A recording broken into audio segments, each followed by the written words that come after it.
దేవుని అతి పరిశుద్ధ నామానికి మహిమ కలుగును గాక. ఈరోజు సమూయేలు 2వ గ్రంథం 22వ అధ్యాయం 29వ వచనం చదువుకుందాం. సమూయేలు 2వ గ్రంథం 22వ అధ్యాయం 29వ వచనం. యెహోవా, నీవు నాకు దీపమై ఉన్నావు. యెహోవా చీకటిని నాకు వెలుగుగా చేయును. ఈ మాటలు సౌలు చేత దావీదు చాలా సంవత్సరాల తరబడి తరుముబడుతున్నాడు. వాస్తవంగా దావీదు దేవుని చేత అభిషేకించబడ్డాడు. దావీదు సౌలు తర్వాత ఇశ్రాయేలుకి రాజుగా సమూయేలు ప్రవక్త చేత అభిషేకించబడ్డాడు. కాబట్టి దావీదు దేవుని చేత అభిషేకించబడినప్పటికీ సౌలు చేత తరంబడుతున్నాడు. కారణం ఏంటంటే సౌలు తన కుమారుడైన యోనాతానుని రాజుగా చేయాలని సౌలు ఆలోచన.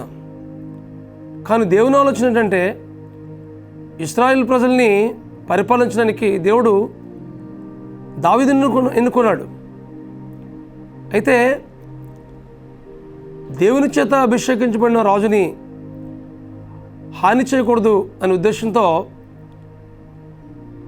సౌలు తరుముతుంటే దావీదు పారిపోతా ఉన్నాడు.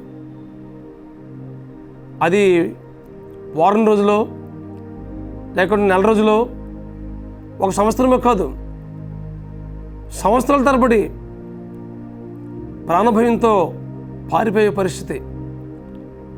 అయితే ఆ పరిస్థితి అంతటి నుంచి దేవుడు విడిపించి సౌలు చేతుల నుండి, వారి శత్రువుల చేతుల నుంచి దేవుడు విడిపించి దావీదుని మరి దేవుడు వాటన్నిటిని విమోచించిన స్థితి అంతట్లో నుంచి కృతజ్ఞత హృదయంతో దేవుని సన్నిధిలో స్తుతిస్తూ దేవుని నామాన్ని ఘనపరుస్తున్నాడు. ఏమంటున్నాడు? యెహోవా, నీవు నాకు దీపమై ఉన్నావు. యెహోవా చీకటిని నాకు వెలుగుగా చేయును. ఎంత గొప్ప వాగ్దానాన్ని దేవుడిచ్చాడు. తన జీవితంలో చీకటి లాంటి సమస్యలు గుండా ప్రయాణం చేశాడు. ఎన్నో ప్రతికూలమైన పరిస్థితులు ఎదురయ్యాయి. ప్రాణభయంతో పారిపోతున్నాడు, కానీ సౌలుని ఏమాత్రం కూడా ఎదుర్కోలేదు.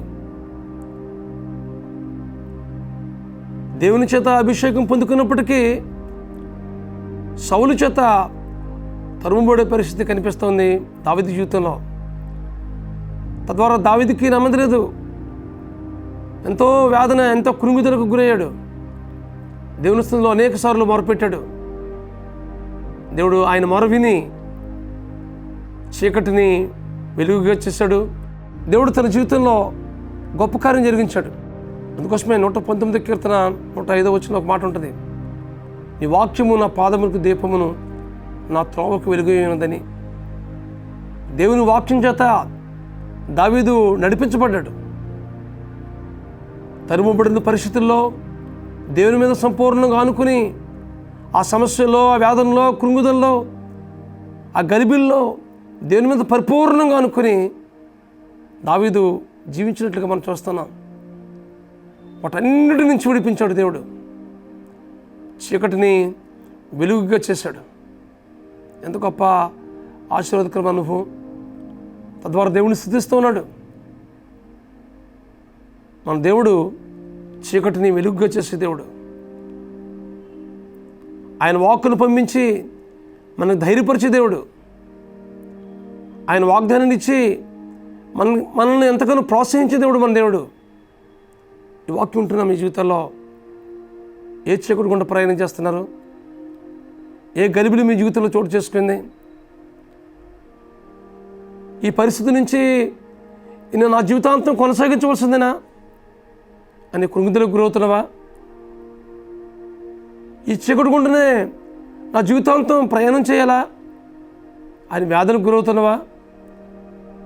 దేవుని సన్నిధిలో దావీదు మొరపెట్టినట్టుగా మనం కూడా దేవుని సన్నిధిలో మొరపెట్టినట్లయితే దేవుడు మన జీవితంలో చీకటిని వెలుగుగా చేసే దేవుడు, మన దీపాన్ని వెలిగించే దేవుడు ఆయనే.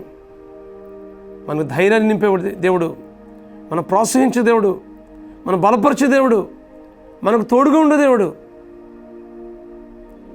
మనకు అంతవరకు కూడా తోడుగా ఉండి నడిపించే దేవుడు మన దేవుడు. కాబట్టి ఈ వాక్యం ఉంటున్న మీ జీవితాల్లో పరిపూర్ణంగా ప్రభువుకి సమర్పించుకుందాం. ఎలాంటి చీకటి లాంటి పరిస్థితులు మన జీవితంలో అలుముకున్నప్పటికీ వాటన్నిటి నుంచి విడిపించి నీ జీవితంలో గొప్ప ధైర్యాన్ని నింపి దావీదులాగే నీ జీవితంలో కూడా గొప్ప కార్యాలు చేసి దేవునామానికి మహిమ కలిగేటట్లుగా నీ జీవితాన్ని మార్చడానికి దేవుడు ఇష్టపడుతున్నాడు. అట్టి కృప పరిశుద్ధాత్మ దేవుడు నీకు అనుగ్రహించి నడిపించింది కాక. ప్రార్థన చేసుకుందాం. ప్రేమగల మా తండ్రి, పరిశుద్ధుడైన ప్రభువా, ఈ పరిశుద్ధమైన నామానికి వందనాలు. మా జీవితాన్ని నడిపించండి ప్రభువా. మా జీవితానికి మీరు ముందుండి ప్రభువా మా జీవితాలు నడిపించండి ప్రభువా. ఏ చీకటి జీవితాలు అలుముకున్నాయో మా ప్రియుల జీవితాల్లో ప్రభువా, వాటన్నిటి నుంచి విడిపించి వెలుగు నింపు ప్రభువా. మీ వాక్కును పంపించి ధైర్యపరిచి బలపరిచి నడిపించునైనా. అట్టి నడిపింపును మా ప్రియులందరికీ అనుగ్రహించమని బ్రతిమాలుకుంటూ మీ కృపగల హస్తానికి అప్పగించుకుంటూ మా ప్రభువును, మీ ప్రియ కుమారుడును, మా రక్షకుడునైనా యేసుక్రీస్తు నామములో ప్రార్థించి వేడుకుంటున్నాం మా పరమ తండ్రి. ఆమేన్, ఆమేన్, ఆమేన్. చీకటిని వెలుగుగా చేయట్లో, మీ దీపాన్ని వెలిగించి నడిపించట్లో పరిశుద్ధాత్మ దేవుడు సహాయం చేసి నడిపించును గాక. God bless you friends. Have a wonderful day.